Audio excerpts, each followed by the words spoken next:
Hello everyone, welcome to class. I hope you all are good and fine. Today we are discuss about a HP TET non medical previous year paper जो कि हम psychology section का करने वाले हैं। यहाँ पे हम 2012 से लेके 2024 तक सभी पेपर डिस्कस करेंगे।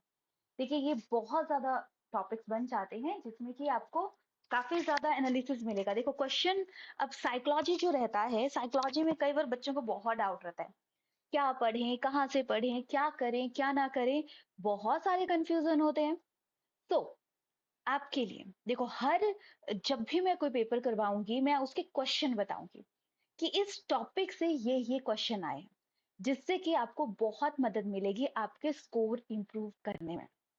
और अब देखो साइकोलॉजी के ना एक अंडरस्टैंडिंग है। साइकोलॉजी बोल सकते हो ये सिर्फ आपकी अंडरस्टैंडिंग बेस पे डिपेंड करती है कि आप कितना चीजों को समझ सकते हैं। तो वो चीज हम डिस्कस करेंगे, राइट। और जितनी आपकी समझ होगी उतने ही आप अच्छे से तरीके से चीजों को कर पाएंगे। तो इसलिए हर एक क्वेश्चन देखो, ये टैट, सी टैट, टीजीटी, कमीशन सभी में आता है। अब आप सोचोगे मेडिकल वाले नॉन मेडिकल का पेपर देखें या नॉन मेडिकल वाले मेडिकल का पेपर देखें। देखो साइकोलॉजी के क्वेश्चन कॉमन रहते हैं, सिलेबस सेम है, आपको कॉमन रहते हैं। तो अगर आप अच्छे से पढ़ते हुए चलो तो आपको काफी ज्यादा मदद मिलेगी, राइट। बात करें इसकी पीडीएफ की, पीडीएफ आपको हमारे टेलीग्राम चैनल पे मिल जाएगी, आप उसे फॉलो कर सकते हैं, लिंक डिस्क्रिप्शन में दिया गया है। बाकी किसी को अगर किसी एक पर्टिकुलर सब्जेक्ट में डाउट है कि हम कैसे पढ़ें, कहाँ से पढ़ें, तो आप किसी एक पर्टिकुलर सब्जेक्ट का भी हमारे से कोर्स परचेज कर सकते हैं। बाकी अब कंप्लीट कोर्स भी हमारे पास अवेलेबल है। सिर्फ रिकॉर्डिंग लेक्चर चाहिए, मॉक टेस्ट चाहिए, सब कुछ हमारे पास अवेलेबल है। आप नीचे दिए गए नंबर पे कांटेक्ट कर सकते हैं, आपको फुल ऑन इंफॉर्मेशन वहां पे मिल जाएगी। सो चलिए बात करते हैं अब हम आज के टॉपिक के बारे में, राइट। 2012 का हम पेपर कर रहे हैं। सो चलिए स्टार्ट करते हैं क्लास को। सो स्टार्ट करने से पहले अगर आपने अभी तक हमारे चैनल को सब्सक्राइब नहीं किया है तो सब्सक्राइब कर दीजिएगा, साथ साथ बेल आइकन दबा दीजिएगा ताकि इस वीडियो की नोटिफिकेशन आपको तक पहुंच सके। सो चलिए, तो फर्स्ट क्वेश्चन इज, देखो एक child can think, her question को ध्यान से समझिएगा। एक बच्चा लॉजिकली सोचता है, मतलब अलग अलग तरीके से सोच रहा है, about abstract proportion, test hypothesis, मतलब वो इमेजिनेशन हर चीज सोच रहा है। तो अब प्याजे हैं, प्याजे हमारे एक बहुत बड़े साइंटिस्ट हैं, जो अगर इससे कोई क्वेश्चन ना आए ऐसा कभी हो ही नहीं सकता। तो प्याजे ने डेवलपमेंट से रिगार्डिंग 4 स्टेजेस दी हैं, sensory motor, pre operational, concrete operational and formal operation. मेरे साथ बोलोगे, अगर आप क्लासेस भी अच्छे से लगाते हो तो भी आप बहुत सारे क्वेश्चन को सही कर लोगे। तो सेंसरी मोटर की बात करें तो ये होता है 2 to 0 to 2 ईयर। इस टाइम बच्चा बहुत एक्टिव होता है, वो अपने आसपास के लोगों के साथ मतलब सेंसरी सेंस के साथ वो लिंक करता है। तो भी तो बोलते हैं छोटे बच्चे को हर कहीं ना लेके जाओ, ये ना करो, क्योंकि उसमें ना ऑब्जेक्ट परमानेंस रहती है, उसमें वाइब्रेशन उसको जल्दी फील हो जाती है कि हाँ ये अच्छी सिचुएशन है, ये नहीं है। वो फील कर पाता है दूसरों की वाइब्रेशन, क्योंकि अगर किसी की इंटेंशन अच्छी नहीं है या कोई गलत सोच रहा है, तो जब वो इंसान उस बच्चे के पास आता है तो उस स्टेज में वो ज्यादा मतलब रोने लग जाता है, जैसे कि इसीलिए बच्चे को ज्यादा जगह पे नहीं ले जाता, क्योंकि अलग अलग वाइब्रेशंस होती हैं, ऑब्जेक्ट परमानेंस इसमें होता है। फिर प्री ऑपरेशनल, अभी वो स्टार्ट हो रहा है, उसकी जर्नी स्टार्ट हो रही है, वो एक्टिव बहुत है। बट देखो पूछा जाता है कि बच्चे में मात्रा के मात्रा में क्वांटिटी के बेसिस पे डिफरेंट है या क्वालिटी। देखो क्वांटिटी सेम है, बच्चा सोचता बचपन से ही है, बहुत सोचता है, बट उसको पता नहीं होता क्या सोचना है। अब खुद सोचो, जब आप छोटे थे तो आप क्या सोचते थे, जो चीज आपको पहले बहुत महान टफ बहुत चीजें लगती थी और अब वो आपके लिए इजी बन जाती है, तो वो आप इंपॉर्टेंट समझ सकते हो। नेक्स्ट आता है कंक्रीट, अब थोड़ा और डेवलप हुआ, कंजर्वेशन, सेरिएशन सीख रहा है, अरेंजमेंट सीख रहा है, ठीक है, 7 to 11 ईयर। फिर फॉर्मल, इसमें वो प्रॉपर डेवलप हो गया है। अब उसमें इसमें लॉजिकली सब चीजें डेवलप हो चुकी हैं। तो ऐसे करके 4 स्टेजेस आती हैं, ये आपने ध्यान में रखना है, राइट।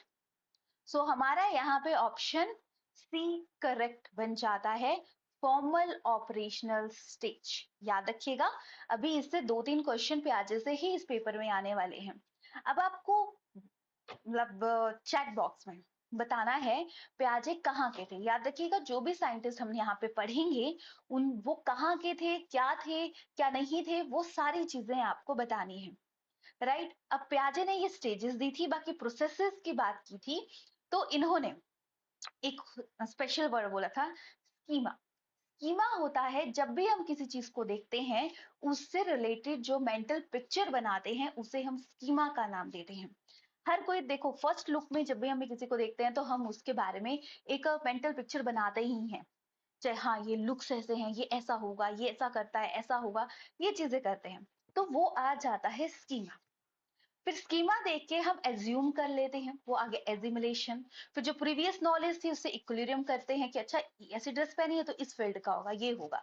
फिर कोई बोलता है नहीं दूसरी फील्ड की भी ऐसी होती है, फिर एकोमोडेशन आती है। जैसे छोटा बच्चा उड़ता हुआ पक्षी देख रहा है, वो बोल रहा है देखो मम्मा हवा ये पक्षी उड़ रहा, बड़ा पक्षी उड़ रहा है। पक्षी को बताया उसको पक्षी होता है, पर वो देख रहा है कि बड़ा एरोप्लेन देख रहा है, वो भी उड़ रहा है। तो बोला बच्चा देखो मम्मा ये एजिमुलेशन मतलब ये पक्षी उड़ रहा है, बड़ा पक्षी उड़ रहा है। तो मम्मा बोलती है नहीं बेटा ये नहीं है। फिर इक्विलिब्रियम किया था, उस सिचुएशन में एज्यूम किया था, फिर डिसइक्विलिब्रियम होता है, फिर उसकी मॉडिफिकेशन होती है। ऐसे ही नए जो कंसेप्ट हैं वो बिल्ट होते हैं।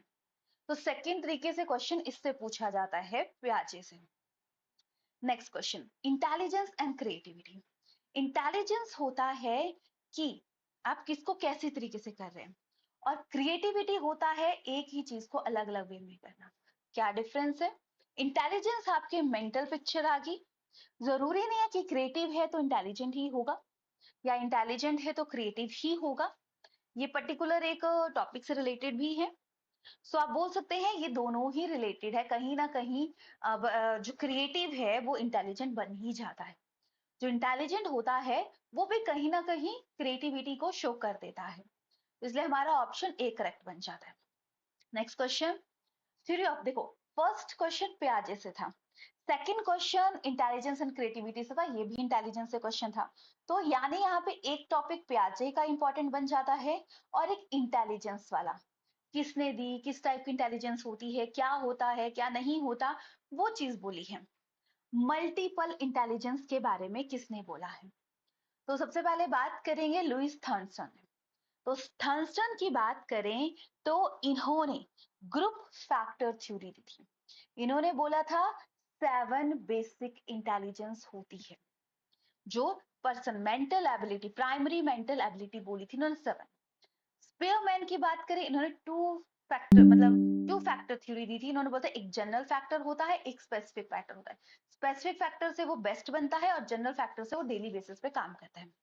हार्वर्ड गार्डनर ने मल्टीपल इंटेलिजेंस की बात की थी। इन्होंने 8 टाइप की इंटेलिजेंस की बात की थी, जिसमें कि musical, body kinaesthetic, special, interpersonal और इंट्रापर्सनल।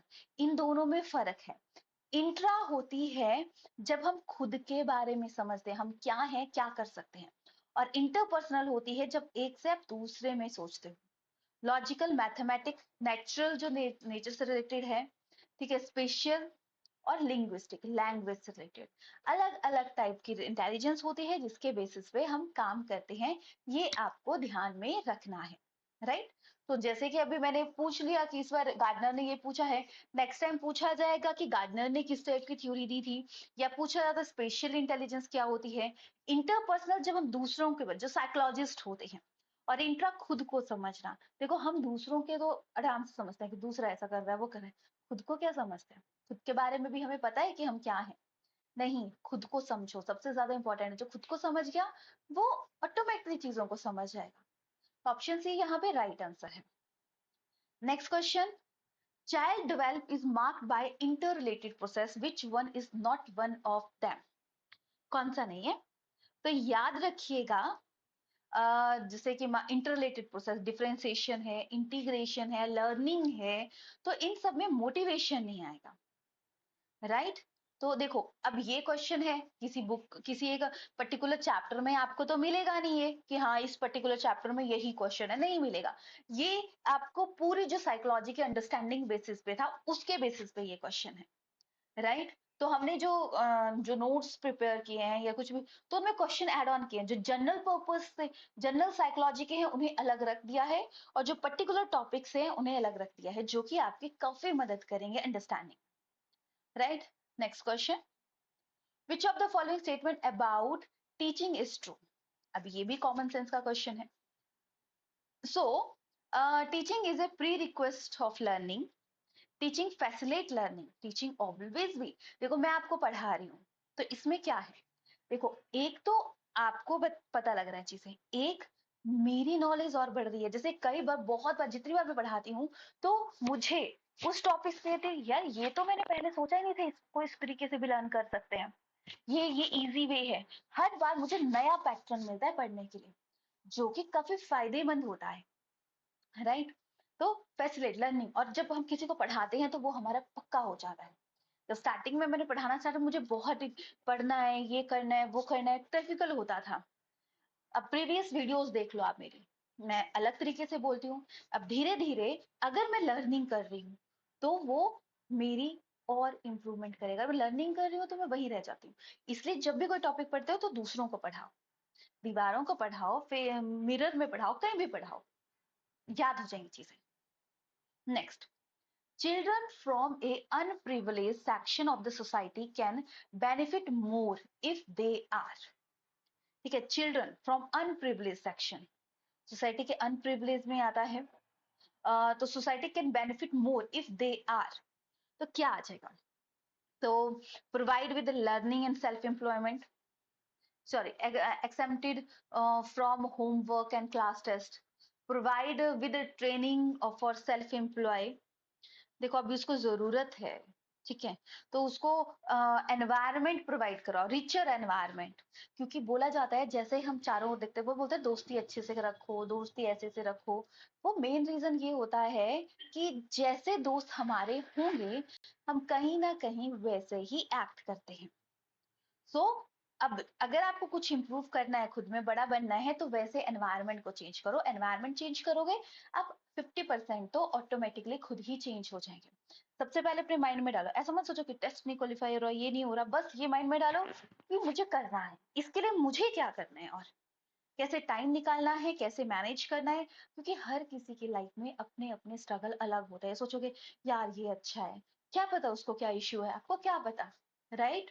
तो वो चीज ध्यान में रखना।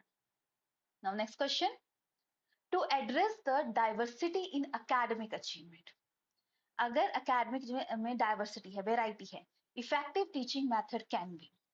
देखो सबसे पहले ये वाइगॉस्की वाले कंसेप्ट सोशल डेवलपमेंट से रिलेटेड है, जिसमें बोला है कि एक, अब बोला जाता है no two individual have the same, right, even twins also not same.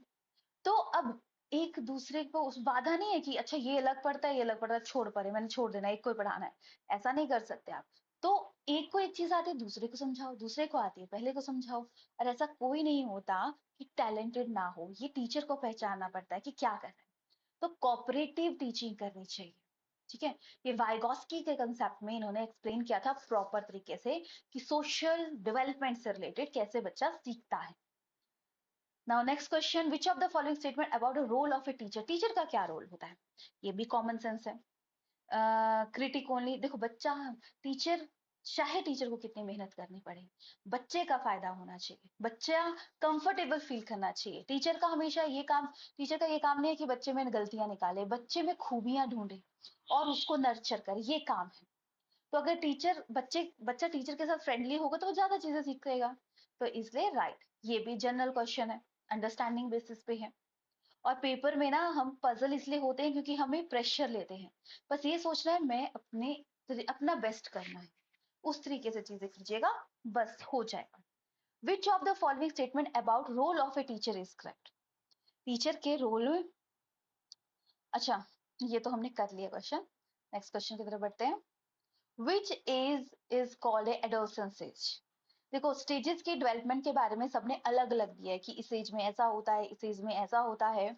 तो सबसे पहले इन्फेंसी, 0 से 18 मंथ, फिर अर्ली चाइल्डहुड, फिर प्री स्कूल एज, एडोलसेंस आती है 12 से 18। ठीक है, मेन कई बार 19, ठीक है, 13 19 ऐसे जैसी रेंज होती है। तो आप एक आधा पॉइंट अगर आगे पीछे हो तो आप चेक कर सकते हैं। एडोलसेंस इस टाइम में स्ट्रेस एंड स्टॉर्म की स्टेज होती है, राइट, इसमें बच्चे में बहुत सारी चीजें चली होती है। सो ये आ जाएगा फ्रॉम 13 to 19 ईयर। ये कंसेप्ट है ग्रोथ एंड डेवलपमेंट वाले चैप्टर से, right. Now what mean by sequentially development. देखो सीक्वेंस मतलब है कि ऐसा नहीं कि पहले आप आपके बॉडी के अंग डेवलप नहीं हुए और अब चलना सीख जाओ। एक सीक्वेंस में चीजें चलती हैं। ऐसा नहीं कि आप ये पढ़ना पहले ही सीख जाओ, एबीसीडी नहीं आती। एक सीक्वेंस में चीजें चलती हैं, आपको पहले समझना, मतलब पहले ये होगा फिर ये होगा, ऐसे चलता है। तो क्या आ जाएगा इसमें, तो इसमें राइट आंसर बन जाएगा आपका क्या, सीक्वेंसली। तो सीक्वेंसली अगर हम कंसेप्ट की बात करें तो क्या, the development from succession, development that is irregular, mental development of child, rapid development. तो इसमें डेवलपमेंट्स हुए फॉलोइंग सक्सेशन। ये इसमें राइट आंसर बन जाएगा। तो ये आपको ऑप्शन ए करेक्ट करना है, राइट। चलिए next question. Question is, why do children differ in physique, character, habits, attitude and family trait?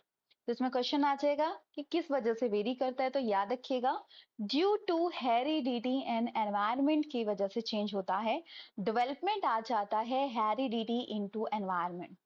Heredity वंश से मिलती है, एनवायरनमेंट आपके चारों ओर का है। पर बोला जाता है कि अगर एनवायरनमेंट अच्छा हो तो हेरिडिटी भी कुछ रोल प्ले नहीं कर सकती, कहीं ना कहीं मैटर करती है हेरिडिटी, बट अगर एनवायरनमेंट चेंज है तो हेरिडिटी भी रोल प्ले नहीं करती है। तो इसलिए यहाँ पे राइट ऑप्शन डी बन जाता है, right. Going to next question.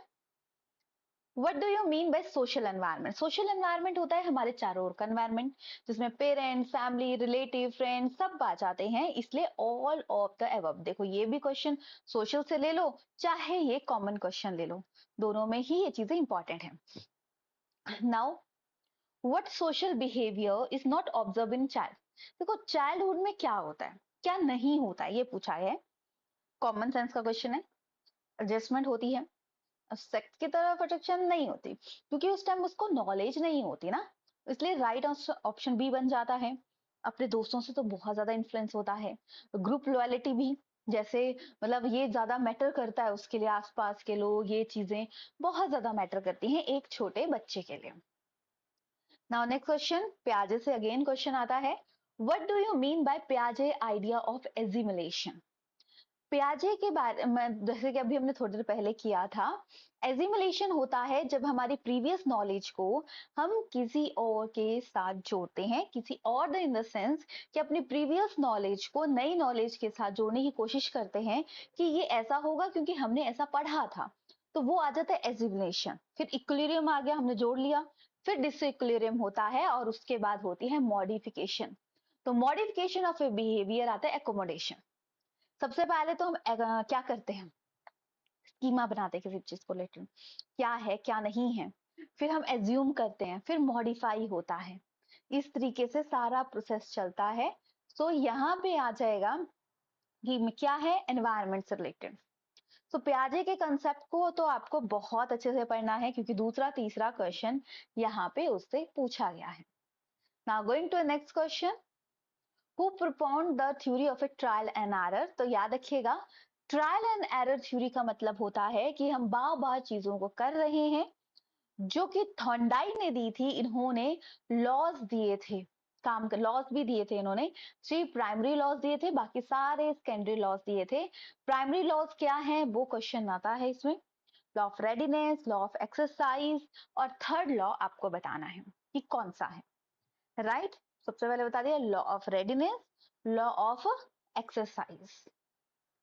So right, देखो क्वेश्चन मैं इसलिए पूछती हूँ ताकि आप देखें, सर्च करें, सर्च करने की वजह से हम 3 4 चीजें और पढ़ते हैं, ये तो मैटर करता ही है, right.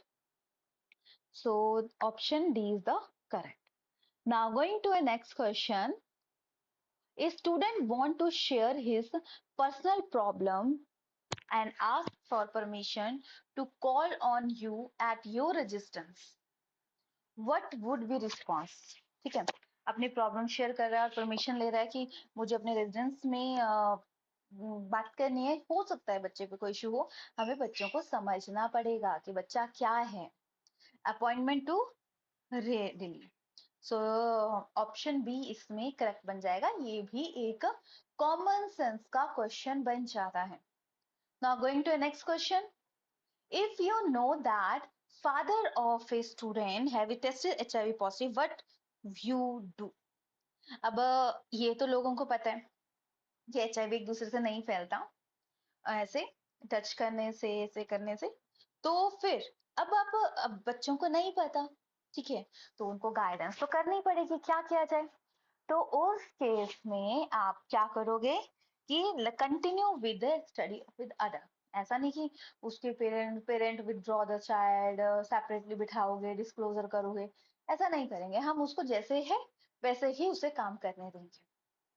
Now what can be reason of stammering? होता है कि बच्चे का हक लाना, कि वो बीच में बोल रहा है, रुक रहा है, बोल रहा है, रुक रहा है, वो स्टैमरिंग आ जाता है। तो स्टैमरिंग कई बार किसी को डर लगता है ना, तब भी वो ऐसा करता है। और कई बार ब्रेन में ही ऐसे फंक्शनिंग होती है कि वो बोल ही नहीं पाता। राइट, किसी किसी को किसी एक वर्ड में होता है, किसी किसी को प्रॉपर होता है, नर्वस होता है तब होता है। तो ये एक फिजियोलॉजिकल एंड साइकोलॉजिकल ऑर्डर है, डिसऑर्डर है, क्योंकि ब्रेन में भी हो सकता है और एक कभी डर लगता है, नर्वस होता है तब भी हो सकता है। ये डिपेंड करेगा सिचुएशन पे। Now next question, what are the two type of assessment which has been referred under CCE? तो CCE कंटिन्यूस कॉम्प्रिहेंसिव इवोल्यूशन, जिसमें कि असेसमेंट, देखो स्कॉलस्टिक होता है जिसमें हम स्कूल करिकुलम देखते हैं, को स्कॉलस्टिक होता है जिसमें कि हम उसके ओवरऑल एकेडमी की डांस में, गेम्स में कैसा है, किसमें वो देखा जाता है। पर इसमें असेसमेंट बेस्ड पूछा जाता है तो आते हैं फॉर्मेटिव। फॉर्मेटिव का मतलब होता है साल में 4 बार जो होती है। समेटिव होता है एंड, जिससे कि आपका रिजल्ट सबमिट हो गया, आप कंप्लीट हो गया, अब नेक्स्ट स्टेप देखा जाएगा, पास होंगे फेल होंगे नेक्स्ट क्लास में जाएंगे। तो इसलिए ऑप्शन बी यहाँ पे करेक्ट बन जाता है। नाउ देखो फॉर्मेटिव असेसमेंट से रिलेटेड है, असेसमेंट, इवोल्यूशन, इवेल्युएशन, मेजरमेंट, इससे क्वेश्चन आते हैं। ये टॉपिक भी आपको पढ़ना है, टेस्ट कैसे होते हैं, पोर्टफोलियो, क्यूमुलेटिव रिकॉर्ड क्या होता है, ये चीजें पढ़नी है। तो फॉर्मेटिव असेसमेंट अभी किया, सेकंड क्वेश्चन इससे आ गया, थर्ड क्वेश्चन, 4-5 क्वेश्चन इसी से हैं, ठीक है। तो 4 टाइम ऑफ द ईयर, तो एफ से फॉर्मेटिव, याद रखिएगा। Next summative assessment, total weightage का 60% होता है, के बाकी फॉर्मेटिव असेसमेंट रहता है। Now again formative assessment, formative assessment क्या होता है, ये एक होता है assessment for learning, assessment of learning, assessment as learning. तो फॉर्मेटिव में फॉर लर्निंग आ गया तो फॉर्मेटिव असेसमेंट आ गया। एज लर्निंग कंटिन्यू चली हुई है, जैसे कि मैं पूछ रही हूँ क्वेश्चन, आप कर रहे हो, लिंक बना रहे हो, ये आ गया। बाकी ऑफ लर्निंग आ गया समेटिव असेसमेंट, ये आपको याद रखना है। सो assessment carried out during the course of instruction, continue चली हुई है वो आ जाती है इसके अंदर। नाउ मल्टीपल चॉइस अगेन, चौथा पांचवा क्वेश्चन, यानी इस पेपर में रिपीटेड ही कुछ ही टॉपिक हुए हैं, राइट। एक अभी तक एनवायरमेंट वाला, एक फॉर्मेटिव समेटिव प्याजे, और 2-4 क्वेश्चन तो जनरल थे, अंडरस्टैंडिंग के बेसिस पे थे, right. So multiple choice question दोनों में होता है, आप चाहे एंड में भी ले सकते हो, उस बीच में भी ले सकते हो, ऐसा कंपल्सरी थोड़ी ना है कि आप एक ही टाइम लोगे, right. Next, which of the following में डैमेज ए लो अचीवमेंट स्टूडेंट फिजियोलॉजिकली? सो मतलब इसमें बच्चे के अचीवमेंट मतलब नहीं हो रही उसके मतलब वो स्टूडेंट मतलब में डैमेज ए लो अचीवमेंट स्टूडेंट फिजियोलॉजिकली, तो उसमें अब डिस्कस करोगे प्रॉब्लम क्या है, ठीक है। सबके सामने करोगे तो बच्चा इंसल्ट फील करता है आजकल तो, क्योंकि उसको बचपन से वैसा प्यार मिला होता है, किसी से डांट नहीं, किसी से कुछ नहीं। तो discussing the mark of individual student in class, ठीक है। तो उसके मतलब इंडिविजुअल शेयर करेंगे ताकि उसके प्रॉब्लम को भी देख सके। Next, how many intelligence of Harvard Gardner. Gardner के बारे में देखो, थर्ड टॉपिक क्या था, गार्डनर के बारे में। स्पेशल, म्यूजिकल, लॉजिकल, इंटरपर्सनल, बहुत बार इंटरपर्सनल से और इंट्रापर्सनल से क्वेश्चन आया है। देखो मैं वो चीजें भी बता रही हूँ आपको कि फ्यूचर में इस टॉपिक से क्या क्या क्वेश्चन आ सकते हैं, क्योंकि मैंने एनालिसिस किया है तो उसके बेसिस पे ही आपको चीजें बताई जा रही हैं। तो याद रखिएगा, interpersonal, body kinesthetic, linguistic, intrapersonal, naturalistic. तो ऐसे करके 8 टाइप की इंटेलिजेंस के बारे में हार्वर्ड गार्डनर ने बताया था। गुल्फर्ड, गार्डनर, स्पीयरमैन, थर्स्टन, ये इंटेलिजेंस के जो मेन मेन है, ये इनके क्वेश्चन आता ही आता है। Next, main feature of a Montessori method. Montessori एक साइंटिस्ट थे जिन्होंने डिजाइन किया था प्ले वे स्कूल। पहले होता था 6 साल के बच्चों, तो 6 साल तक जब बच्चा कुछ भी नहीं सीखेगा तो उसकी डेवलपमेंट कैसे होगी, ये पॉइंट चला। तो इसलिए प्ले वे स्कूल बनाए, राइट। तो डिजाइन किया था बच्चों को प्ले वे स्कूल के लिए। Next, sensory motor. प्याज जैसे अगेन तीसरा चौथा क्वेश्चन आ गया। तो सेंसरी सबसे पहले होता है ऑब्जेक्ट परमानेंस, जिसमें होती है बर्थ टू 2 ईयर। सेंसिटिव होता है, देखो sensory motor, pre operation, concrete, formal. 2 से 7, 7 से 12। परमानेंस, हाइपोथेटिक डेवलपमेंट, लॉजिकली सोचता है। इसमें देखो, अगर बोल रहा है कि अगर डेवलपमेंट हो रही है अभी लॉजिकली, तो कंक्रीट ऑपरेशन में आएगा। अगर बोला जाए होगी है, तो फॉर्मल ऑपरेशन में आ गया। और इसमें अभी 2 से 4 वर्ड को अंडरस्टैंड। देखो सबसे पहले ना, अगर ऐसा क्वेश्चन आता है तो अपने एनवायरनमेंट में बच्चों को देखो वो क्या सीख रहे हैं, उसके बेसिस पे अगर आप एनालिसिस करोगे तो आप जल्दी से चीजें कर पाओगे। Next question, while giving a response on one thought, what does come first in mind? तो जब एक्सप्रेस करना है तो हमारे मन में थॉट आता है ना, ठीक है। तो option A is the correct, ये भी कॉमन सेंस से क्वेश्चन है। Next, what are the field cover the course courses. फिर असेसमेंट से क्वेश्चन है, तो इसमें सब कुछ ही आ जाएगा कोर्स कोर्सेज से। Human value, social, physical development, health and cleanness, all of the effort. तो ये कोर्स कॉस्टिक स्कॉल्टिक वाला सीसी वाला कंसेप्ट है, वहां से आप इस कंसेप्ट को अच्छे से पढ़ सकते हो। Now next question, which of the following genes are responsible development of a trade of individual. तो क्या चीज डिफाइन करते हैं, जीन्स, ठीक है। सो इसमें डैश आना था जीन की जगह, वहां पे ऊपर ही लिखा है, सॉरी रॉन्ग क्वेश्चन था। तो याद रखिएगा, जीन जिसकी वजह से वेरिएशन आती है एक इंडिविजुअल में, जिसकी वजह से ट्विंस भी सेम नहीं रहते हैं, राइट। तो ऑप्शन ये एनवायरमेंट से रिलेटेड है क्वेश्चन, हेरिडिटी एंड एनवायरमेंट से ये टॉपिक पूछा जाता है। तो ये आपको ध्यान में रखना है। इसके साथ आपका 2012 का पेपर फिनिश होता है। आई होप कि आपको ये समझ आएगा कि कौन कौन से कंसेप्ट इसमें हैं और ये चीजें हमने पढ़नी है। तो उठाइए टॉपिक, पढ़िए, स्टार्ट कर दीजिए, राइट। तो ये था आज की क्लास के बारे में। किसी को भी कोई डाउट होगा तो पूछ सकते हैं, बाकी कोई सजेशन होगा तब भी आप बता सकते हैं। और वीडियो अच्छी लगती हो तो लाइक शेयर सब्सक्राइब तो जरूर कीजिएगा। Thanks for watching.